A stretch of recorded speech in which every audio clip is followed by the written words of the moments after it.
నమస్కారం ఈటీవీ 360కి స్వాగతం. ముందుగా ప్రధాన అంశాలు. రక్షణ శాఖ మంత్రి రాజ్నాథ్ సింగ్ తో ముఖ్యమంత్రి భేటీ. గాంధీ సరోవర్ ప్రాజెక్టు శంకుస్థాపనకు రావాలని ఆహ్వానం. సూర్యాపేటలో క్యాంపు రాజకీయాలు షురు. రేపు మున్సిపల్ ఫలితాల దృష్ట్యా బీఆర్ఎస్ అప్రమత్తం.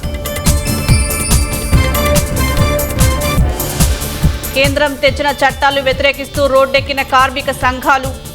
లేబర్ కోడ్స్ రద్దు చేయాలని దేశవ్యాప్తంగా ఆందోళనలు. రాష్ట్రంలోనూ విధులు బహిష్కరించిన కార్మికులు. కేంద్రం వెనక్కి తగ్గకుంటే పోరాటం ఉధృతం చేస్తామని హెచ్చరిక.